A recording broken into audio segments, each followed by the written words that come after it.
Soeharto dijatuhkan nama KKN. Ini kok balik lagi, bahkan lebih vulgar, lebih brutal. Ya, Tommy Soeharto bisnis macam-macam, baru setelah Soeharto kuasa 15 tahun. Ini Jokowi kuasa 6-7 tahun aja, anaknya punya puluhan perusahaan, investasi ratusan miliar, dan sebagainya. Ya pastilah dagang kekuasaan. Pemerintahan Jokowi ini sangat sangat menguntungkan oligarki, konflik of interest, di mana pejabat juga bertindak sebagai pengusaha. Nah, makin kesini makin vulgar, KKN-nya ya makin brutal. Pilihannya cuma satu, total reset ini handphone, atau ganti handphone baru, buang handphone lama. Nah, menurut saya itulah solusi Indonesia hari ini, bukan copras-copras.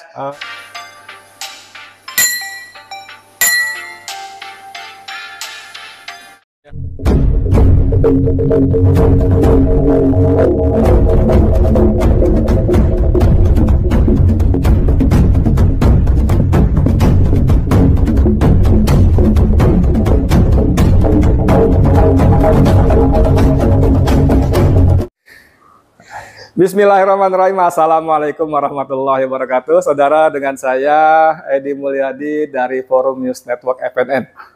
Apa kabar Bang Rizal Ramli? Baik. Alhamdulillah. Sehat ya? Edi makin lama makin mantap. Alhamdulillah. Saudara, saya sekarang sedang beruntung diterima Bang Rizal Ramli, tokoh nasional. Kalau saya bacain CV-nya nanti kita habis waktu banyak banget. Tapi yang pasti Bang Rizal punya rekam jejak dahsyat, bukan cuma sekarang tapi dari zaman masih muda ya. Masih di ITB dulu ya.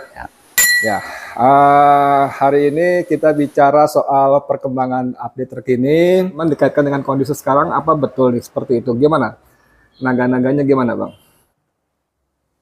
Jokowi membangun dinasti politik. Anak-anaknya, memantunya. Ternyata nggak cukup. Dinasti politik juga dinasti ekonomi bisnis. Dan kebanyakan lewat mekanisme KKN. Ya, padahal kita waktu reformasi kan sangat anti KKN. Dan Soeharto dijatuhkan karena KKN itu. Soeharto dijatuhkan nama KKN. Ini kok balik lagi, bahkan lebih vulgar, lebih brutal. Ya, Tommy Soeharto bisnis macam-macam, baru setelah Soeharto kuasa 15 tahun. Ini Jokowi kuasa 6-7 tahun aja, anaknya punya puluhan perusahaan, investasi ratusan miliar, dan sebagainya. Ya pastilah dagang kekuasaan, bukan dagang cendol, bukan dagang es doger, atau pisang goreng. Ini mah dagang kekuasaan, Nah, apa dampaknya? Dampaknya pemerintahan Jokowi ini sangat sangat menguntungkan oligarki. Ya, dulu memang zaman Pak Harto, konglomerat kan mulailah. Tapi mereka nggak cawe-cawe di dalam kebijakan. Iya kan? Dan nggak ada juga yang berani main politik.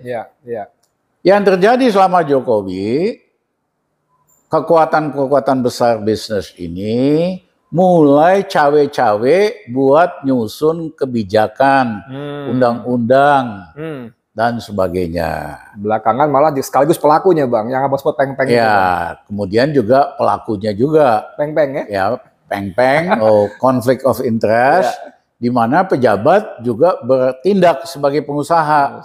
Nah, makin kesini makin vulgar, KKN-nya ya makin brutal.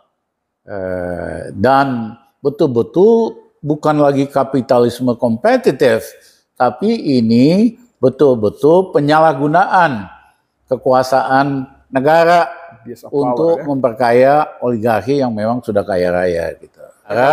Kemiskinan 40% dari rakyat Indonesia. Jadi sebentar Bang, ini yang Abang sebut peng-peng tadi yang sekarang paling terasa misalnya kebijakan subsidi mobil dan motor listrik, Bang.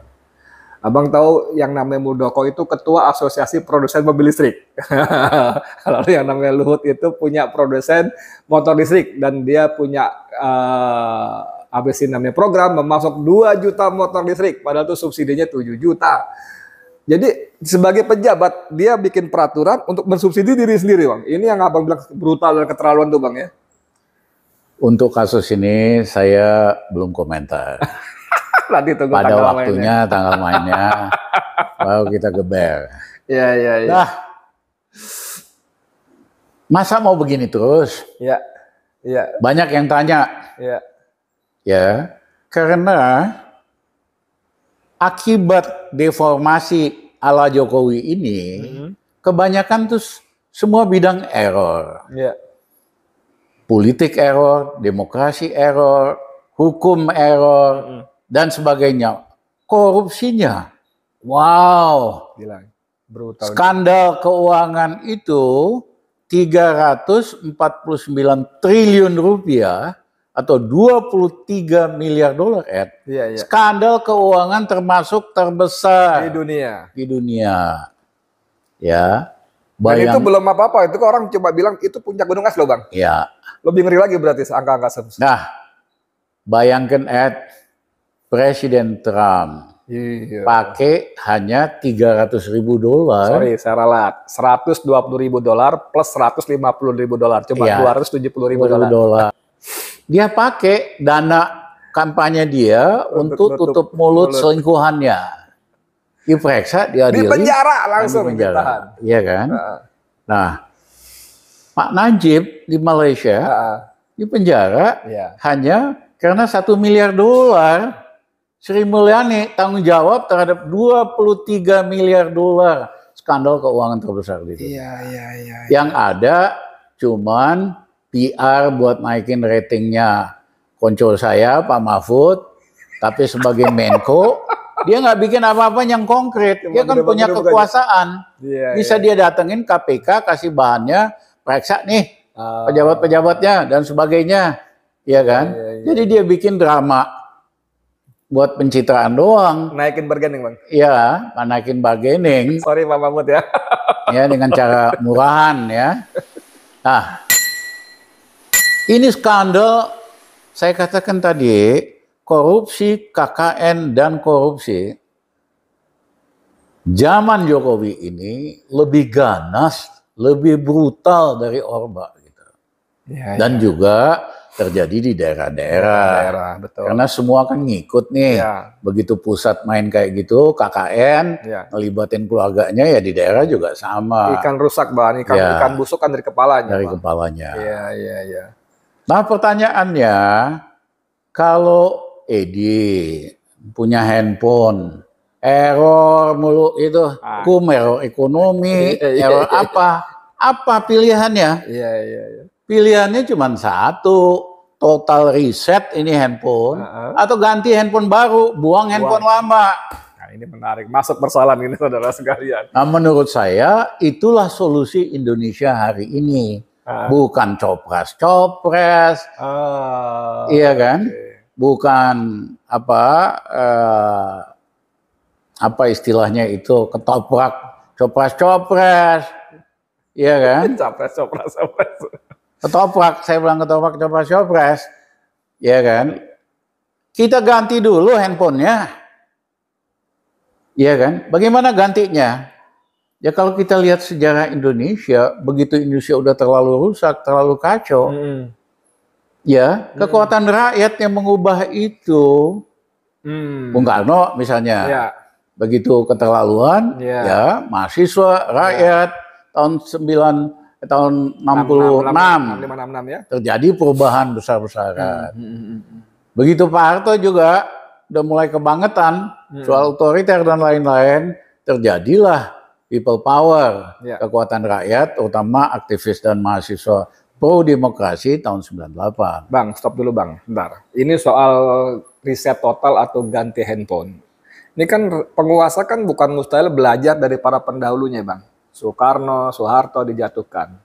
Mereka kan seperti kata Said Didu, kalau mereka lengser kan minimal punya dua tujuan. Pertama soft landing, kedua aman dari kelakuan-kelakuannya dari sisi hukum.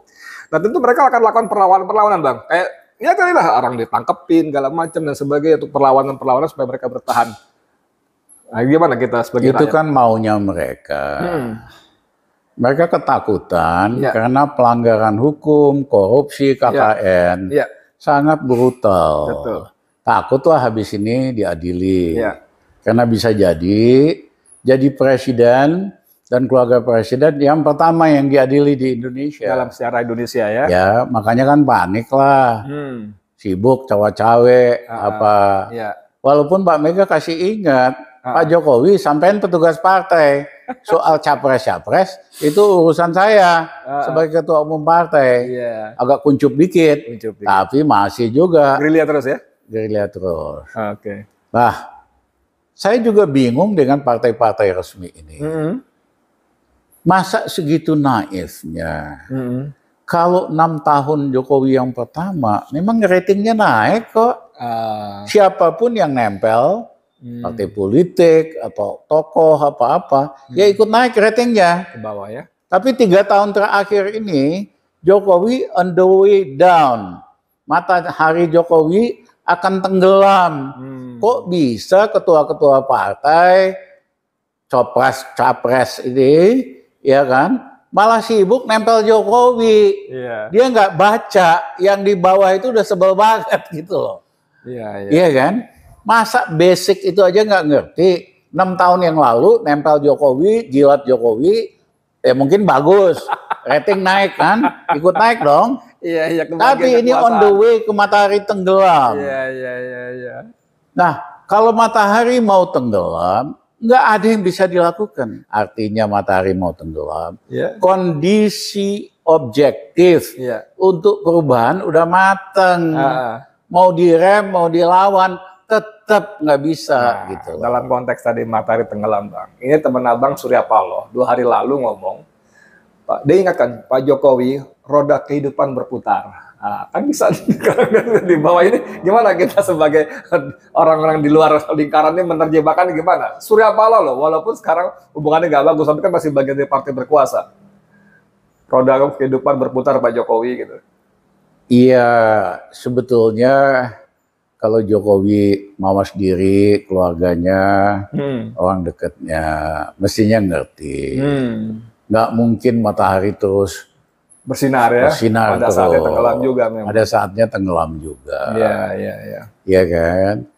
Nah, yang menarik kan gini, kalau orang mataharinya udah tenggelam, dia makin tahu diri gitu lah. Harusnya. Makin apa? Tepo seliro, makin humble. Malah kebalik. Kan ugal-ugalan ya. Ya, dulu Jokowi sok-sok humble supaya rakyat simpati sama dia. Iya kan? Nah sekarang dia udah mau tenggelam, bukannya humble, malah jumawa, sok cawe-cawe. Ya kayak dia yang menentukan nasib Indonesia di masa datang. Yang benar aja Mas Jokowi, sampean sopo, partai aja kagak punya, kapasitas juga nggak punya, kasus banyak. Mohon maaf dah. Oke, saudara sekalian, saya kira banyak pencerahan yang bagus yang bisa kita ambil hikmahnya, dan kita siap-siap yuk cari handphone baru. Saya Edi Mulyadi untuk FNN, untuk Indonesia lebih baik. Assalamualaikum warahmatullahi wabarakatuh. Makasih Bang. Makasih.